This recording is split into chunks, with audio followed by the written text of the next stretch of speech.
Hi friends, ನಮಸ್ಕಾರ. ಇವತ್ತಿನ recipe tomato Baat. ಬನ್ನಿ ಫ್ರೆಂಡ್ಸ್, ಸ್ಟಾರ್ಟ್ ಮಾಡೋಣ. ಒಂದು ಮಿಕ್ಸಿ ಜಾರ್ಗೆ ಕೊತ್ತಂಬರಿ, ಪುದೀನ, ಕಾಯಿ ತುರಿ, ಬೆಳ್ಳುಳ್ಳಿ, ಶುಂಠಿ ಮತ್ತು ಹೆಚ್ಚಿಕೊಂಡ ಟೊಮೊಟೊ, ಏಲಕ್ಕಿ, ಚಕ್ಕೆ ಮತ್ತು ಲವಂಗ ನುಣ್ಣಗೆ ಪೇಸ್ಟ್ ಮಾಡಿಕೊಳ್ಳಿ. ಸ್ಟವ್ ಮೇಲೆ ಕುಕ್ಕರ್ನ ಇಟ್ಟು 2 ರಿಂದ 3 ಟೇಬಲ್ ಸ್ಪೂನ್ ಎಣ್ಣೆ, ಹೆಚ್ಚಿಟ್ಟ ಈರುಳ್ಳಿ ಚೆನ್ನಾಗಿ ಫ್ರೈ ಮಾಡಿಕೊಳ್ಳಿ. ಸ್ವಲ್ಪ ಬ್ರೌನಿಶ್ ಕಲರ್ ಬರುವವರೆಗೆ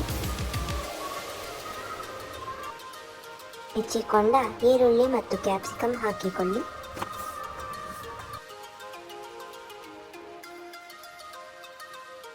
ನಾನು ಇಲ್ಲಿ ತೊಗರಿಕಾಳು, ಬೀನ್ಸ್ಗಳನ್ನು ಹಾಕಿಕೊಂಡಿದ್ದೇನೆ. ನೀವು ಬಟಾಣಿ ಕೂಡ ಹಾಕಿಕೊಳ್ಳಬಹುದು. ಚೆನ್ನಾಗಿ ಬಾಡಿಸಿಕೊಳ್ಳಿ. ಟೊಮ್ಯಾಟೊ ಹಾಕಿ, 1 ಟೊಮ್ಯಾಟೊ ಸಾಕು. ನಾನು ಮಾಡುತ್ತಿರುವುದು ಒಬ್ಬರಿಗೆ ಇಲ್ಲ ಇಬ್ಬರಿಗೆ ಆಗುತ್ತದೆ.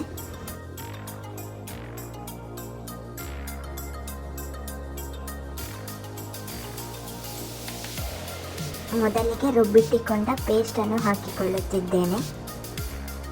1 ಟೇಬಲ್ ಸ್ಪೂನ್ ಅರಿಶಿಣ, 1 ಟೇಬಲ್ ಸ್ಪೂನ್ ಖಾರದ ಪುಡಿ, 1 ಟೇಬಲ್ ಸ್ಪೂನ್ ಧನಿಯಾ ಪುಡಿ,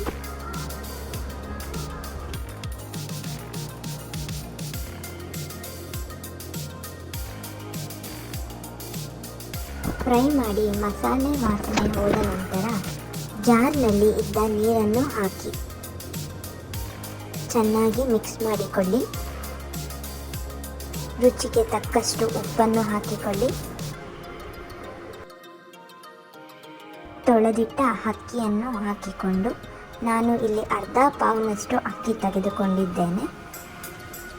ನೀರನ್ನು ಹಾಕಿಕೊಳ್ಳಿ. ಅರ್ಧ ಪಾವ್ ಎಂದರೆ 1 ಲೋಟ ನೀರಾದರೆ ಸಾಕಾಗುತ್ತದೆ. 1 ರಿಂದ 1.5.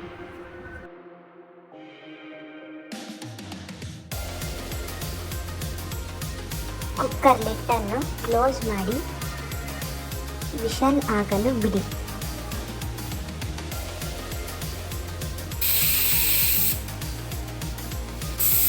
ಎರಡರಿಂದ 3 ವಿಷಲ್ನ ನಂತರ ವಿಷಲ್ ಹೋದ ಮೇಲೆ ಕುಕ್ಕರನ್ನು ಓಪನ್ ಮಾಡಿ ಟೊಮೊಟೊ ಬಾತ್ ರೆಡಿ. ಅದನ್ನು ಚೆನ್ನಾಗಿ ಮಿಕ್ಸ್ ಮಾಡಿಕೊಳ್ಳಿ. ಮಸಾಲೆ ಮೇಲಿರುತ್ತದೆ. 1 ಸ್ಪೂನ್ ತುಪ್ಪ ಹಾಕಿ ಚೆನ್ನಾಗಿ ಮಿಕ್ಸ್ ಮಾಡಿಕೊಳ್ಳಿ. ಒಂದು ತಟ್ಟೆಗೆ ಹಾಕಿ ಸರ್ವ್ ಮಾಡಿ. ನೀವು ಕೂಡ ಮಾಡಿ ಟೇಸ್ಟ್ ಹೇಗಿತ್ತು ಹೇಳಿ. ಇನ್ನೂ ಹೆಚ್ಚಿನ ವಿಡಿಯೋಸ್ಗಾಗಿ ಲೈಕ್, ಶೇರ್ ಮತ್ತು ಕಮೆಂಟ್ ಮಾಡಿ. ಹಾಗೆಯೇ ನನ್ನ ಪೇಜನ್ನು ಫಾಲೋ ಮಾಡಿ. Thank you.